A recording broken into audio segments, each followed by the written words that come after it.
você que nos acompanha em mais um culto. Hoje, culto da Sexta-feira da Paixão. Seja bem-vindo, seja bem-vinda. Quero trazer a palavra bíblica de 1 Coríntios, capítulo 1, versículo 18, que nos diz assim: a mensagem da morte de Cristo na cruz é loucura para os que se perdem, mas para nós que somos salvos, é o poder de Deus. Nós sabemos o porquê Cristo precisou morrer na cruz. Realmente parece loucura. Mas para nós cristãos, para nós que cremos, é demonstração de todo o poder, de todo amor que Deus tem para conosco.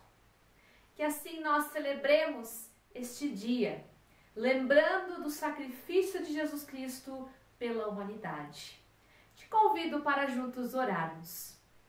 Querido Deus, nós agradecemos pela oportunidade de estarmos celebrando o culto mais uma vez. Te agradecemos porque podemos recordar tudo aquilo que Tu fizeste por nós. De forma especial, Senhor, lembramos do Teu sacrifício na cruz.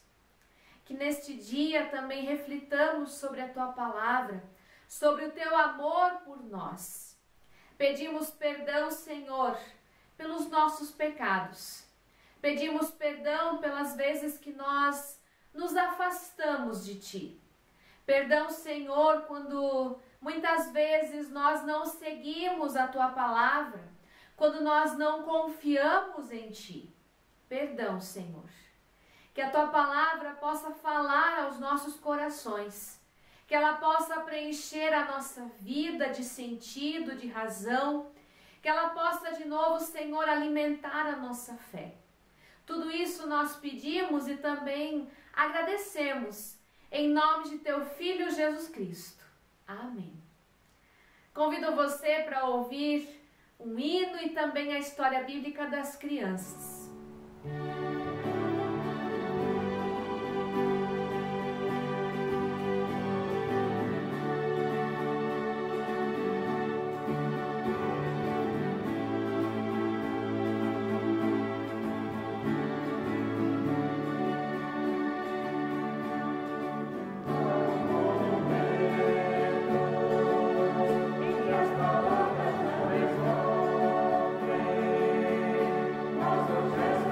Jesus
Olá, crianças, eu sou a tia Iris. Será que Anás, Caifás e Jambres conseguiram colocar o seu plano em prática? Hoje eu vou contar para vocês a história que está escrita em Mateus 27 e 56, que diz que Jesus é condenado à morte. Naquela época, os homens tentaram de muitas formas prender Jesus, porque eles não acreditavam que ele era o Filho de Deus, mas não conseguiam. Mas um amigo de Jesus, o Judas, traiu Jesus. Então, eles conseguiram prender Jesus e levaram Jesus até Pilatos. Pilatos conversou com Jesus, mas ele viu que Jesus não tinha pecado nenhum. E decidiu então apenas castigar Jesus. Os soldados começaram a castigar Jesus e colocaram uma coroa de espinhos. Iriam e debochavam dele e diziam: "Este é o rei dos judeus." Então novamente trouxeram Jesus a Pilatos. E Pilatos queria soltar Jesus, mas o povo gritava: "Crucifica-o! Crucifica-o!" Então Pilatos falou que ele ia lavar as suas mãos, porque ele não ia ser culpado pelo sangue inocente de matar um homem inocente. Então Jesus foi condenado à morte e teve que carregar a sua cruz até o Gólgota. Então pregaram Jesus na cruz, e junto ao pé da cruz estavam Maria, sua mãe, Maria Madalena e João. E Jesus, mesmo sendo pregado na cruz, amou tantas pessoas que pediam a Deus para que ele perdoasse aos que tinham crucificado, porque eles não sabiam o que estavam fazendo. Então, passou-se 3 horas desde a crucificação de Jesus, e algo estranho aconteceu. O céu começou a escurecer. Não foi apenas uma nuvem, mas ficou escuro como a noite. Então Jesus orou: "Pai, em tuas mãos entrego o meu espírito." E Jesus morreu. O soldado, depois que viu tudo isso acontecer, ele disse: "Verdadeiramente, esse era o Filho de Deus." Logo em seguida, tiraram Jesus da cruz e colocaram ele no sepulcro. E colocaram uma grande pedra para fechar o sepulcro. E o que a morte de Jesus significa para nós? Ele pagou um alto preço para nós podermos ter o perdão dos nossos pecados. Por isso, vamos crer e confiar nele e seguir os ensinamentos que ele deixou para nós. Crianças, será que tudo acabou assim, com Jesus no túmulo? Convido vocês para assistir o culto de domingo. Crianças, um grande abraço e que Deus vos abençoe.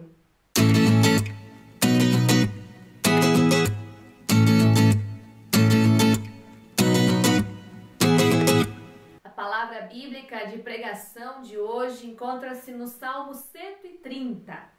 Salmo 130, que nos diz assim: "Das profundezas clamo a ti, Senhor. Escuta, Senhor, a minha voz. Estejam alertas os teus ouvidos às minhas súplicas. Se observares, Senhor, iniquidades, quem, Senhor, subsistirá? Contigo, porém, está o perdão para que te temam. Aguardo o Senhor, a minha alma o aguarda. Eu espero na sua palavra. A minha alma anseia pelo Senhor, mais do que os guardas pelo romper da manhã. Mais do que os guardas pelo romper da manhã. Espere, Israel, no Senhor, pois no Senhor há misericórdia, nele copiosa redenção. É ele quem redime a Israel de todas as suas iniquidades." Que a graça de nosso Senhor Jesus Cristo, o amor de Deus, o nosso Pai, e a comunhão do seu Santo Espírito seja com todos nós, nesse momento onde ouvimos, meditamos a respeito da Palavra de Deus. Eu inicio essa reflexão com uma oração que alguém um dia escreveu alguém que passava por um momento de muita angústia e sofrimento. Ela nos diz assim: Deus, a ti clamo bem cedo de manhã. Ajuda-me a orar e concentrar meus pensamentos. Não consigo fazer isso sozinho. Das profundezas da cela de uma prisão, essa pessoa continua a sua oração dizendo: dentro de mim está escuro, mas em ti há luz. Eu estou só, mas tu não me abandonas. Eu estou desanimado, mas em ti há auxílio. Eu estou inquieto, mas em ti há paz. Em mim há amargura, mas em ti há paciência. Não entendo os teus caminhos, mas tu conheces o caminho certo para mim. Essas palavras são uma oração do pastor Dietrich Bonhoeffer, que ele se encontrava preso por ter participado num movimento de resistência contra o governo nazista na Alemanha durante a Segunda Guerra da Europa. Na prisão, o Bonhoeffer compartilhava orações escritas com colegas prisioneiros. Eram orações que ajudavam ele e os seus vizinhos de cela a encontrarem alento e conforto num tempo de escuridão e num lugar de completo caos. Antes da guerra, Bonhoeffer tinha o costume de se dedicar à leitura e meditação na Bíblia. Agora, nas profundezas da cela de uma prisão, esta mesma palavra lhe sustentava, lhe dava esperança e confiança que a angústia e o sofrimento presentes não eram maiores do que o amor e a graça de Deus.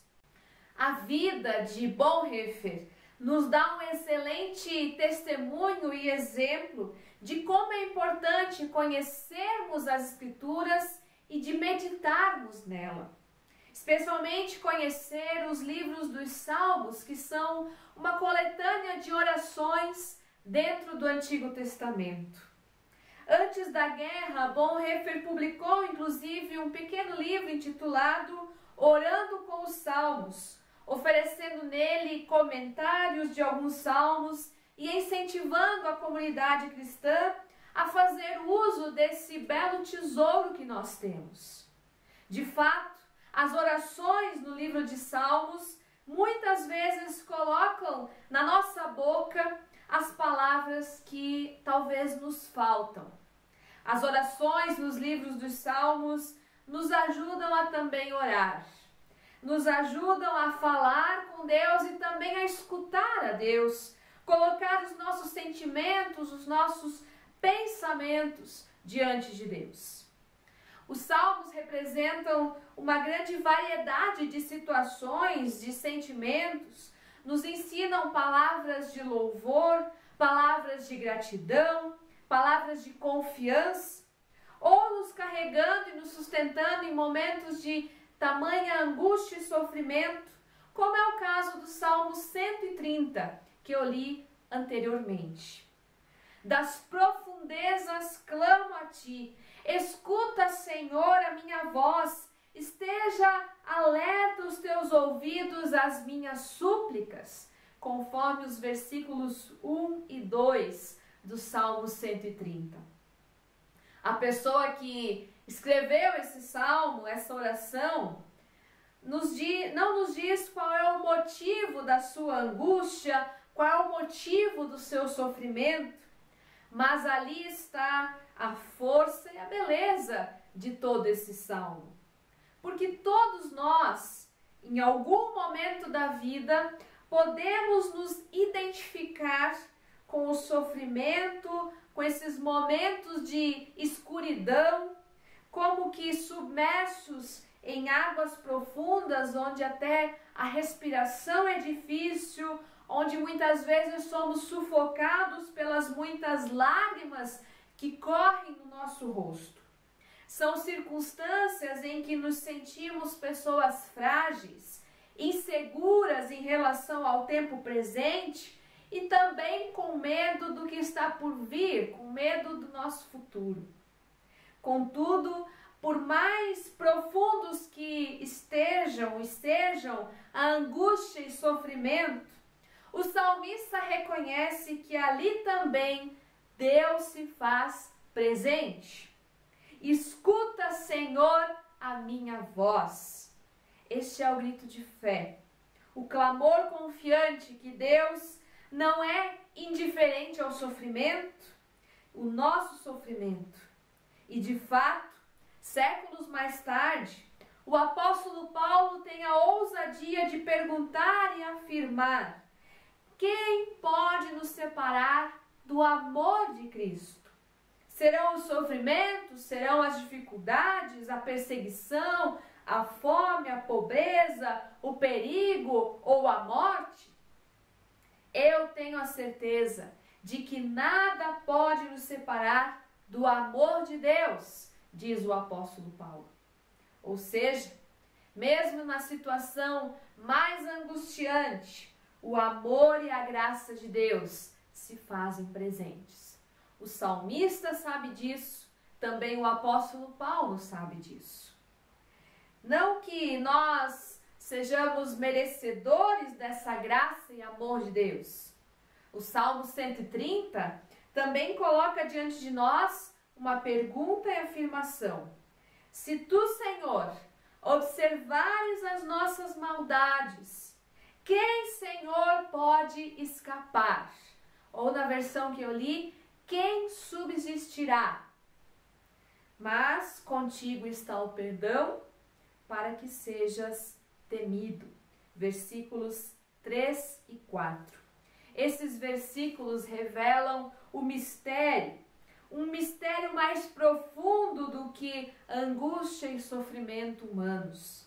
Estes versículos apontam para o mistério do Deus disposto a perdoar, a restaurar o que existe de errado no mundo. Disposto a perdoar e restaurar o que precisa ser consertado nas nossas vidas. Mais do que vigiar e punir, mais do que observar e castigar, Deus quer acolher pessoas pecadoras com o seu perdão. Tal atitude de perdão conduz as pessoas a temer a Deus. Contigo está o perdão para que sejas temido. Ou como nos diz uma outra tradução, tu nos perdoas e por isso nós te tememos.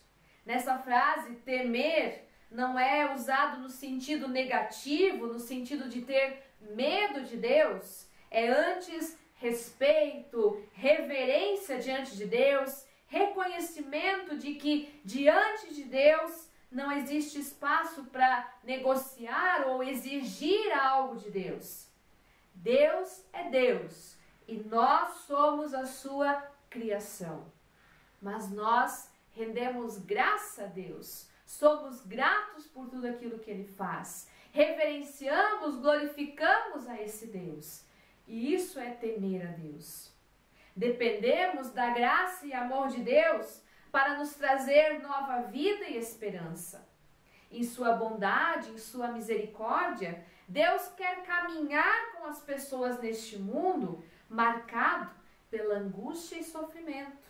Uma angústia e sofrimento que às vezes é fruto de nossas próprias ações, atitudes, fruto de erros, de maldades que nós cometemos, cujos resultados prejudicam nosso corpo, nosso coração e até mesmo nosso espírito.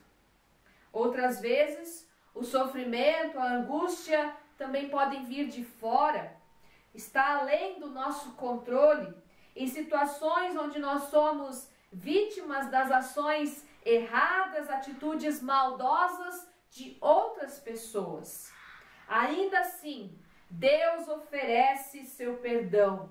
Deus muda a nossa vida, transforma o nosso viver. Deus restaura a nossa sorte, o nosso destino, o destino de toda pessoa que se volta para Deus. As atitudes e ações de Deus estão além do entendimento humano. Nós não entendemos os caminhos de Deus, mas Deus conhece o caminho certo para nós. Assim também estava Jesus diante da cruz. Jesus também clama ao Pai: Pai, se for possível, afasta de mim este cálice, mas que seja feita a tua vontade. Jesus sabe o que estava por vir, sabe que ele seria morto numa cruz, sabe que ele teria que sofrer, que ele padeceria pelos pecados de toda a humanidade. Mas ainda assim, ele pede para que seja feita a vontade de Deus, não a dele. Assim também é conosco. Devemos pedir que Deus faça a vontade dele. Muitas vezes os caminhos de Deus parecem loucura aos nossos olhos, mas revelam o poder, o amor de Deus para conosco. E depois, muitas vezes, nós percebemos que foi até melhor, muito melhor do que nós havíamos pensado. E é com os olhos voltados para Deus que o salmista alimenta a sua esperança. A minha alma anseia pelo Senhor mais do que os guardas anseiam pelo romper da manhã. O salmo usa a ilustração do vigia noturno que espera ansioso pelo nascer do sol, cuja luz dissipa toda a escuridão da noite. O salmo nos convida, o salmo nos chama a ter esperança firmada em Deus. A espera pode ser longa. Muitas vezes é preciso exercitar paciência. Muitas vezes é preciso aguardar com expectativa, contar com a mão de um familiar, de um amigo que nos concede tranquilidade, ouvir uma palavra clara em meio à escuridão que nos desperta e nos mantém pacientes e também alertas. E de fato, nesse tempo da paixão, nesse tempo da Páscoa, somos relembrados da mão amiga que nos abraça no meio da noite. Somos relembrados da palavra do amor fiel de Deus que brilha na angústia e sofrimento da cruz. Na cruz, por meio de seu Filho, Deus também se faz presente neste mundo. Na cruz, por meio do seu Filho, Deus conhece a angústia e o sofrimento humanos.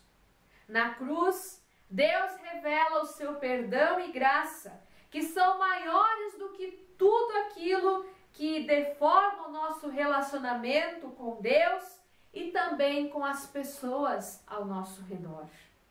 E Deus sabe que sozinhos nós não temos força, que sozinhos nós não conseguimos crer ou não temos a disposição para confiar. Na sua palavra, porém, podemos alimentar e sustentar a nossa esperança, como nos escreve Paulo: se Deus nos deu o seu Filho, será que não nos dará também todas as coisas? Pois foi Cristo Jesus quem morreu, ou melhor, foi ressuscitado. Ele está à direita de Deus e ele pede a Deus em favor de nós. Assim eu desejo para ti um abençoado tempo da paixão. Que você nesse dia, na Sexta-feira Santa, possa recordar tudo isso que Deus fez em Jesus Cristo em teu favor. Que você reconheça esse amor, esse cuidado, essa presença de Deus também na tua vida. Que Ele te sustente, que Ele te carregue em meio às angústias e sofrimentos que você enfrenta.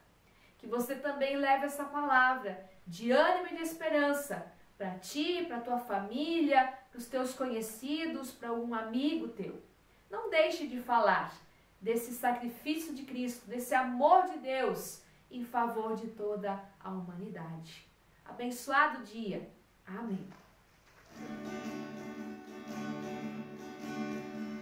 Eu só confio no Senhor, que não vai falhar.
compaixão.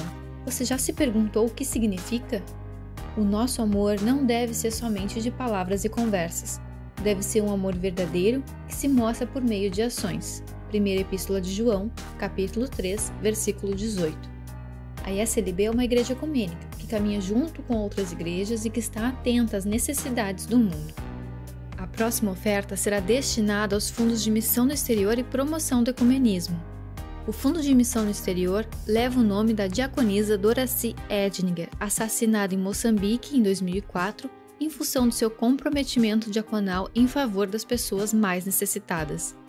O objetivo deste fundo é apoiar o fortalecimento de igrejas parceiras com o envio de literatura, financiamento de projetos e ações de solidariedade, especialmente na África e na América Latina.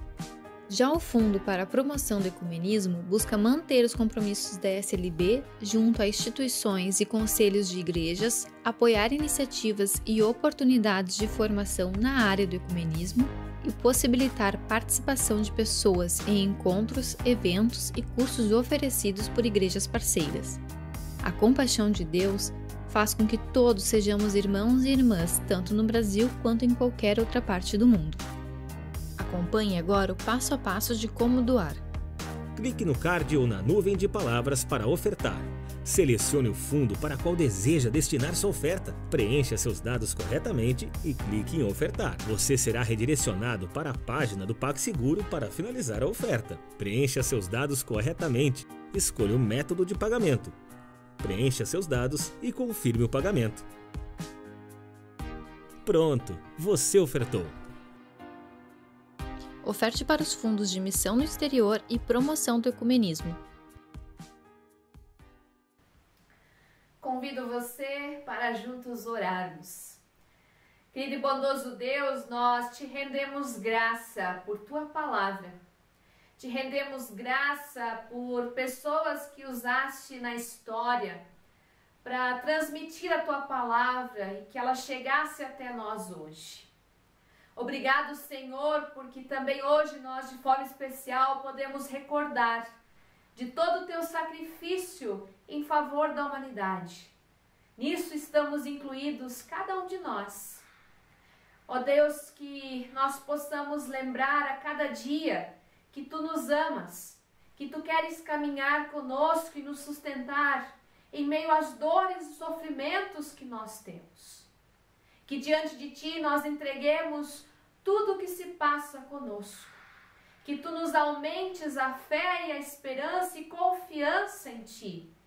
E que assim nós também celebremos a tua morte e, acima de tudo, a tua ressurreição. Aquilo que prometes também a cada um que já partiu dessa vida. Que assim, Senhor, também pessoas enlutadas de nossa comunidade possam ser fortalecidas com a tua esperança. Que tu possas animar, cuidar de cada um de nós e também dos nossos familiares. Que tu abençoes o nosso dia, abençoes a nossa semana, que tu nos guardes. É o que pedimos e também agradecemos, em nome de teu Filho Jesus Cristo, nosso Senhor, nosso Salvador. Amém. Que o Senhor te abençoe, que Ele te guarde, que sobre ti Ele levante a sua mão e que Ele te dê a paz, hoje e sempre. Amém.